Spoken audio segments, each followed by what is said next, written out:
Round 3 of the Mini Rally Challenge would stay on the asphalt, this time at Anglesey Circuit.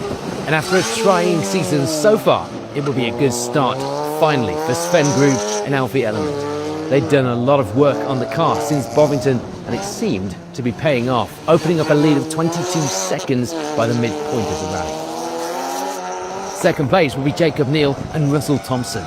They were putting in some good times and indeed opening up a small advantage in that second place themselves. But they still had a little more to find if they wanted the fight for that top spot.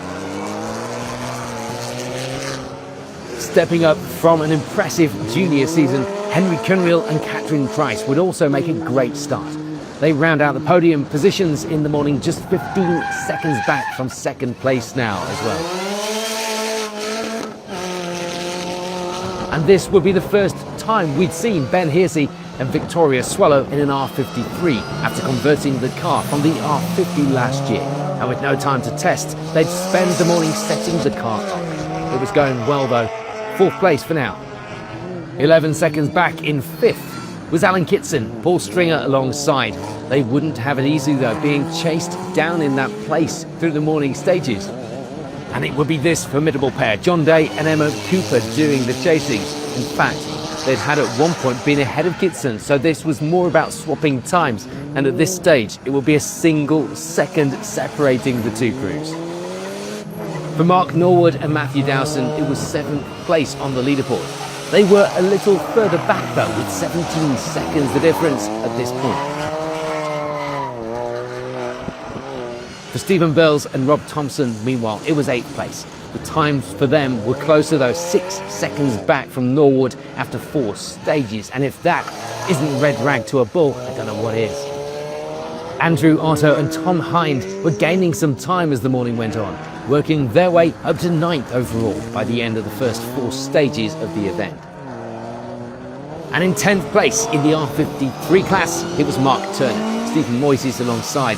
It was all going to plan on the whole, but a little loss of power was concerning them as the morning went on. Later, the car was starting to sound a little louder, which helped to diagnose a cracked exhaust manifold. They got that sorted, ready for the afternoon. Florence Butler and Grace Pedley switched to the R53 for this event. Not registered for the championship points, but still seeing what they could do in the more powerful car. For now, it was 13th in the R53 category. And just 3 seconds back from them will be Colin Smith and Heidi Hughes. They were 12th overall, but as far as the points were concerned, it was 11th on the leaderboard for now. And after 15 years away from the sport, Paul England returns to the stages with Pete Barnett in the navigator's seat.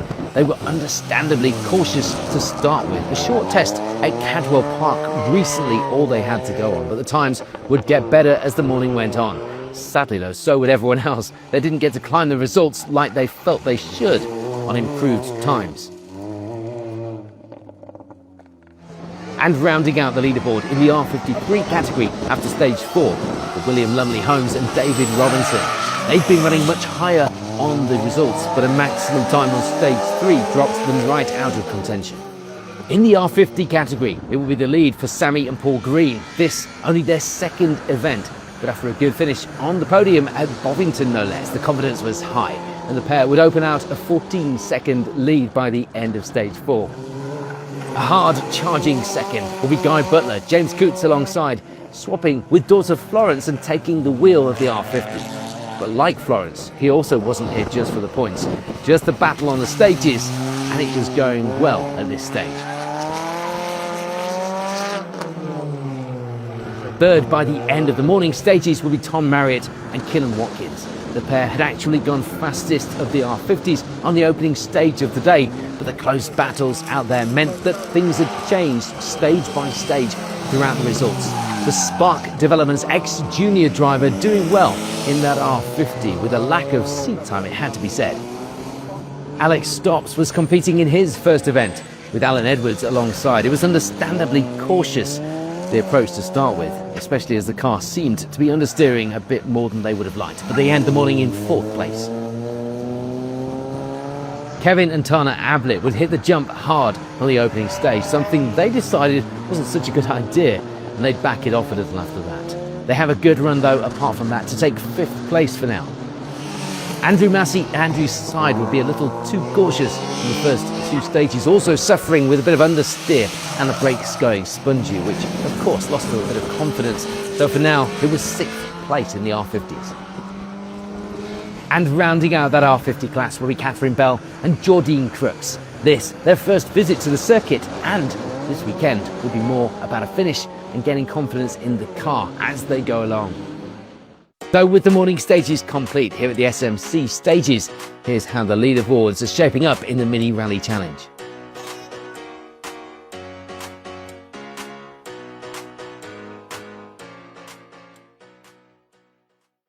On to the afternoon stages in the R50 category. And sadly, a wrong split would see Andrew Massey and Andrew's side slip down the order. They'd take a maximum for that stage, but would finish the rest of the stages to classify as a finisher. Things had felt good all day in the car for Catherine Bell and Jordine Crooks. More importantly, they'd had good fun as well, no issues to report, and a great job by Spark Developments to keep them going without any issues to take 6th. The points actually putting them joint 3rd in the R50 standings after this round. And Kevin and Tana Ablett would make a cautious start in the afternoon with the layout changes on the stages now, but things had gone well. CS Motorsport looking after the car for them and ensuring they had a trouble-free 5th place finish, joining Catherine Bell in that joint 3rd place in the championship standings now. Alex Stopps and Alan Edwards were not as much of a fan of the more technical stages that the afternoon had to offer. They would get round though without any issues to report. Some good times as well despite this to take 4th in the R50s. And championship boss Guy Butler, James Coots alongside, drop a place in the afternoon down to 3rd. A good podium in the R50 car, but not here for points. So that 3rd place was just a bit of weekend honour in the service area, not affecting the standings. Some impressive times though for Tom Marriott and Killen Watkins. We'll see them closing in on the lead of the rally as the day went on, eventually finishing just 3 seconds back in 2nd place. A result good enough to see them now leading the way in the R50 Championship points after this round. But all of that means it was a great drive for Sammy and Paul Green, who went into the afternoon with a bit more of a lead, but they managed to hold off that charge from behind just long enough to take victory by a few seconds. This would see them lying 2nd in those championship standings now as well. Sammy, Paul, fantastic day's motoring here at Anglesey. You must be really chuffed coming out on top. Absolutely, mate. Yeah, I mean, I just got to say, well done to all the competition. They were fantastic out there. Tom pushing us all the way, pushing each other all the way, so it made us go faster. Definitely had some hairy moments out there, but yeah, glad to bring it home. I think everybody had a moment or two out there today on the stages. Only your 2nd event, I've just been hearing, and obviously Dad Paul's sat in the silly seat with you as well, guiding you along. It must be great having a little partnership like that in the car. It is. It's the green team, the dream team, father and son. Yeah, it doesn't happen too often, so yeah, I'm glad to make it work. It sort of epitomises this little mini challenge as well, which I really like that, so it's a great little family experience. Paul, lots of expertise passed over this way, I can tell. You must be really pleased with the outcome. Yeah, we were very pleased. We had a really good run on the first one as well, and we had a bit of a problem on the first one, but to come home with a win today is really, really good, and really proud of him. Done proud today. In the sunshine of Anglesey as well. Well done, guys. Fantastic stuff. First overall in the R50s. Thanks, man. Onto the supercharged R53 category, and there'd be some changes throughout the leaderboard. For Florence Butler and Grace Pedley, it was 12th in the category to end the event. It would have been a great start to the afternoon for Mark Turner and Stephen Moises. Good stages and catching the other crews on them. Sadly, however, they'd have to come in early on the final stage as the car was smoking, giving them a maximum and dropping them down in the order.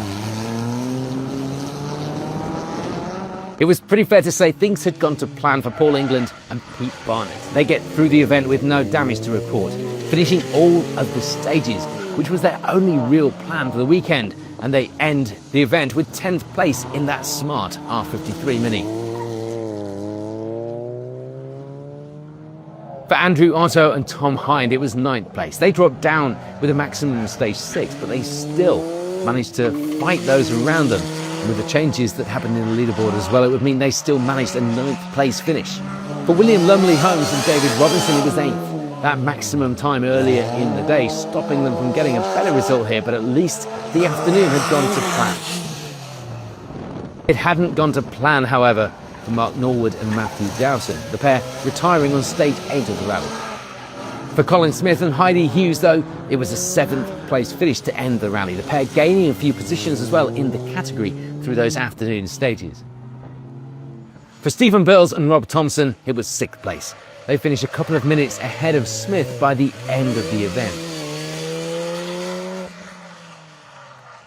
But it was frustration at the end of the day for Jacob Neal and Russell Thompson.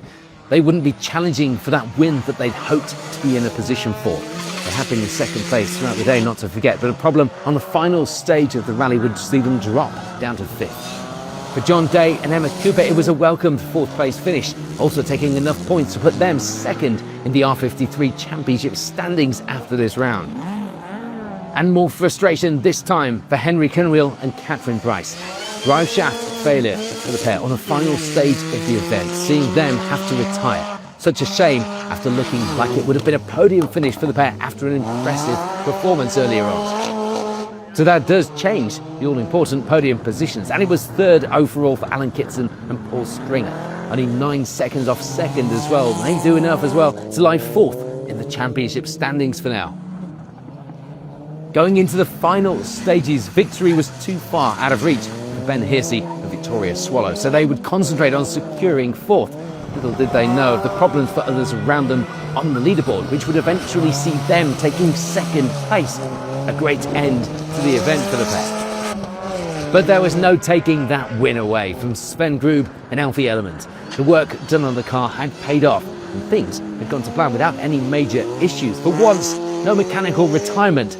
The result puts them in the lead of the championship now after round 3. And they will be back on their preferred gravel surface for the next round, the Plains Rally in Wales. So with round 3 complete, here's a reminder of how the final overall leaderboards shaped up for the Mini Rally Challenge on the SMC stages.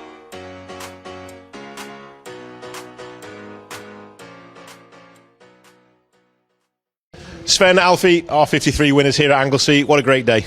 Amazing day. After the reliability issues we've had on the first 2 rounds, it was just so nice and relieving to get finally a clear run, and just had a great day. Feel like I drove pretty well, and yeah, the times were good, which is always a nice benefit. So yeah, I mean, Alfie working well again together, so yeah, just chuffed to bits really.